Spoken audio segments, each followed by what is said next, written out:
ముదిరాజులకు సంబంధించినటువంటి విషయంలో సర్పంచులు అత్యధిక స్థానాలు గెలిచారంటా ఉన్నారు. ముదిరాజుకు సంబంధించినటువంటి యూత్ మొత్తం కూడా అన్న, అసలు ముదిరాజులు ఎంతమంది గెలిచారు? మీరు కొత్తగా ఒక వినూత్నమైనటువంటి ఆలోచన చేస్తూ ఉన్నట్టున్నారు రవీంద్ర భారతి వేదికగా, ఏంటది?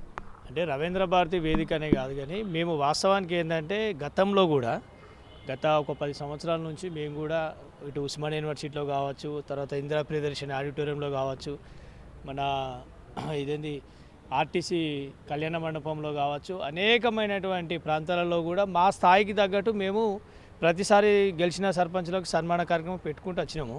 కాకపోతే ఈసారి ఏంటంటే ఒక కార్పొరేషన్ చైర్మన్ గారు బుర్ర జ్ఞానేశ్వర్ గారికి మేము అందరం కూడా సపోర్ట్గా ఉండి, అన్న కూడా ఏంటంటే అందరినీ కోఆర్డినేషన్ చేసుకొని ఈరోజు పార్టీలకు అతీతంగా ఇలా సర్పంచ్ బీఆర్ఎస్లో గెలవచ్చు, బీజేపీలో గెలవచ్చు, కాంగ్రెస్లో గెలవచ్చు, తర్వాత కొంతమంది ఇండిపెండెంట్గా కూడా గెలవడం జరిగింది.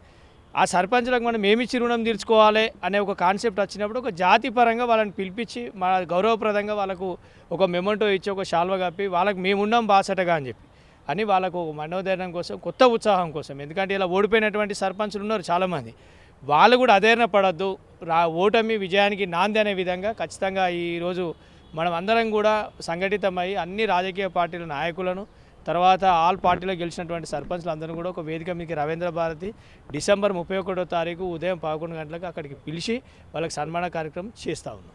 అన్న, ఇప్పుడు నెక్స్ట్ ఎంపీటీసీ జెడ్పీటీసీలు రాబోతూ ఉన్నాయి. దానిలో ఎలా ఉండబోతుంది అనుకుంటా ఉన్నారు? అవి బీఫామ్లకు సంబంధించినటువంటి ఎలక్షన్స్. ఇవంటే ఇండిపెండెంట్గా ఉంటుంది, దీనిలో గుర్తులను ఏదైతే ఎలక్షన్ కమిషన్ ఉంటుందో అదే కేటాయిస్తుంది. కానీ ఇప్పుడు బీఫామ్ కూడా ఉంటుంది కాబట్టి ఎలా మీ కార్యాచరణ ఉండబోతూ ఉంది ముదిరాజు సంఘంగా? ముఖ్యంగా ఈ ముదిరాజ్ అనేది మనందరికీ తెలిసినటువంటి విషయం. తెలంగాణ రాష్ట్రంలోనే అతిపెద్ద జనాభా ఉన్నటువంటిది. కాకపోతే గతంలో ఉన్నటువంటి చైతన్యం తక్కువగా ఉండటం వల్ల మేమందరం కూడా సంఘటితం కాలేకపోయినాం.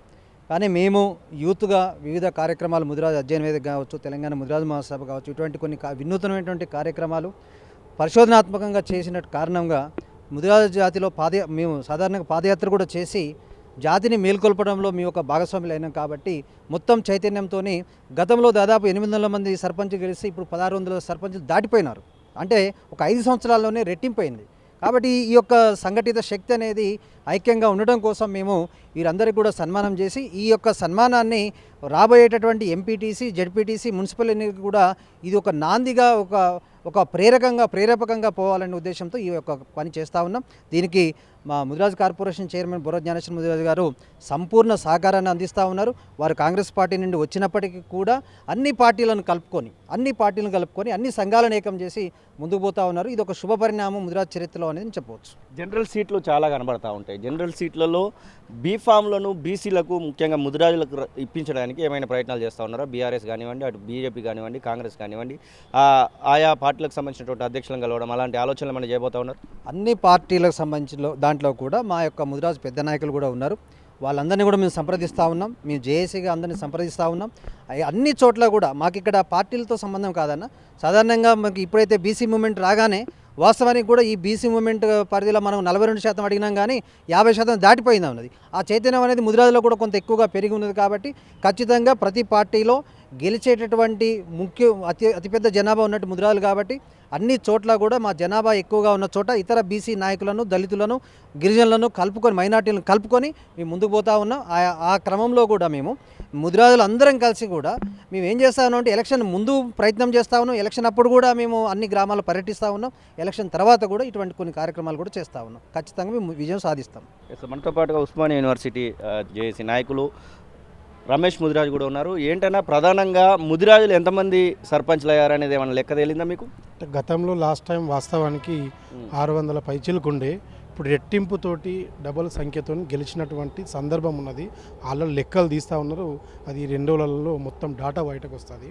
అదేవిధంగా ఈరోజు ఒక సైడు బీసీ వాదం నడుస్తున్న తరుణంలో ప్రభుత్వము 42% రిజర్వేషన్లు ఇస్తామని కృషి చేస్తున్న తరుణంలో, దీని కేంద్రంలో బీజేపీ ప్రభుత్వం నానుస్తున్న తరుణంలో ఒక సైడ్ 42 రిజర్వేషన్లు ఇవ్వలేకపోయింది. కానీ పార్టీగా ప్రభుత్వంగా కాంగ్రెస్ పార్టీ జడ్పీటీసీ ఎంపీటీసీలలో ఖచ్చితంగా మేము 42 రిజర్వేషన్లు మేము ఇస్తామని చెప్పి హామీ ఇచ్చింది. ఈ చర్చ జరుగుతున్న సందర్భంలో ఇప్పుడున్న పరిస్థితులలో ఈ సర్పంచ్ ఎలక్షన్లు రావడం చాలా శుభపరిణామం. గ్రామాల అభివృద్ధి ఆగిపోతుందని చెప్పి ప్రభుత్వం కూడా మేల్కొని వెంటనే ఎన్నికలు నిర్వహించినటువంటి పరిస్థితి. కాబట్టి అందులో భాగంగానే రెట్టింపు ఉత్సాహంతో ఒక సైడు బీసీ వాదం నడుస్తున్న తరుణంలో ముదిరాజులు బల్క్గా ఉన్నటువంటి గ్రామాలలో చాలామంది గెలిచారు.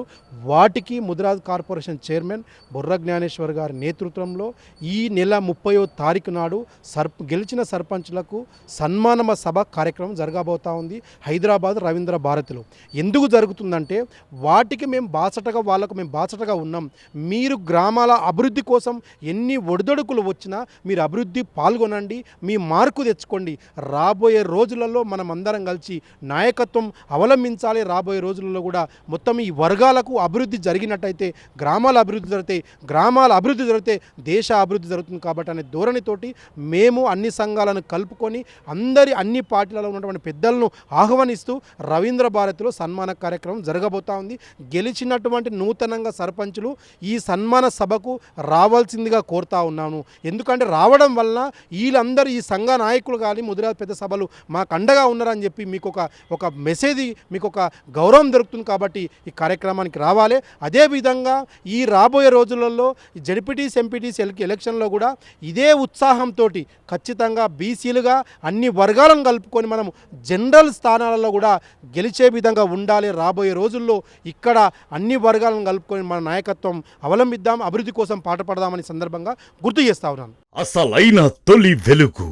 ఫాలో వాట్సాప్ @తొలి వెలుగు official.